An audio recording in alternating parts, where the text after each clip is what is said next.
If you're familiar with my preferences, you'll know that the Beast X Mini holds a very special place in my heart.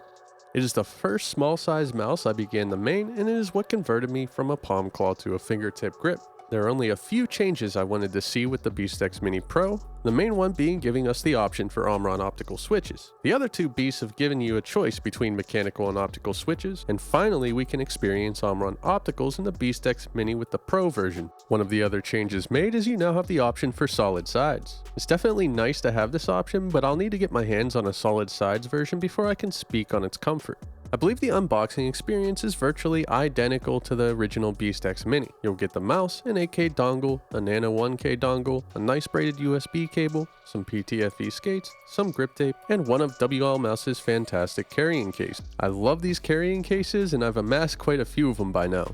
As you can tell, I'm a bit of a blue enthusiast. It made me very happy to see this gorgeous infinity blue colorway. I would have really liked to see a black or colored battery cable on the inside of the mouse, as the yellow and red really stick out like a sore thumb with this colorway. Other than that, it's perfect. The clicks actually feel better than I could have imagined. Virtually no pre-travel, though it does seem there is slightly more post-travel when compared to my purple Beast X Mini, which has mechanical switches. I believe this is due to the smaller actuation distance in the Omron opticals, which naturally will allow for more post-travel since it's triggering earlier. Both left and right click feel incredible regardless of the post-travel, and I would take these crispy Omron opticals if it means a little extra post-travel any day of the week. It seems not much has changed with the shape here. You'll get that same great Beast X Mini shape, which is essentially a small final mouse shape.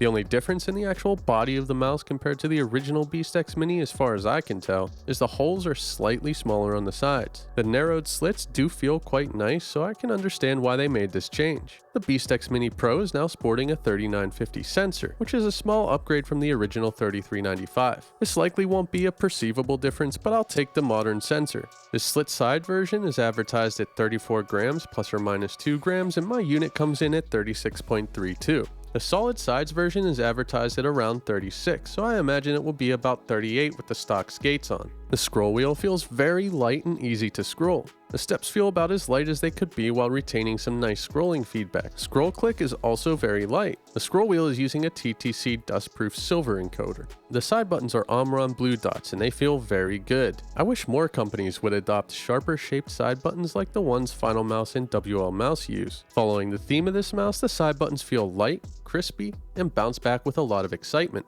There is a good bit of post-travel, but with the firm bounce back, I don't really feel it. This thing is rock solid. I got a few small creaks on the first few attempts to get it to make noise, but after it's settled, this thing is dead quiet. It feels sturdy, but just be aware that magnesium is quite brittle. Even though it feels sturdy, if you drop or squeeze a lightweight magnesium shell with enough force, it'll break before it bends. Overall, all elements fit nice and snugly into the Beast X Mini Pro. The coating feels dry and grippy and seems to be the same coating used on the original Beast lineup. The Beast X Mini Pro comes in at a very fair price of $145 US. You can save yourself a bit of cash and support the channel at the same time by using code SIBESOUND at checkout. I'm happy to report that the Beast X Mini Pro is firmly in my mouse rotation with the Final Mouse ULX Small and the Pulsar X2F. There's just something so satisfying about the way these switches feel.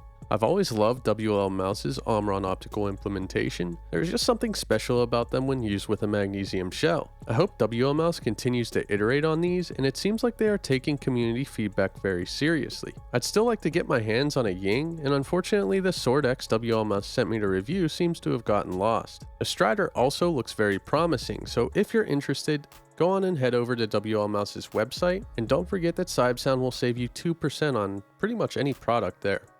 I'll see you next time. Like, comment, and subscribe if you want to see more.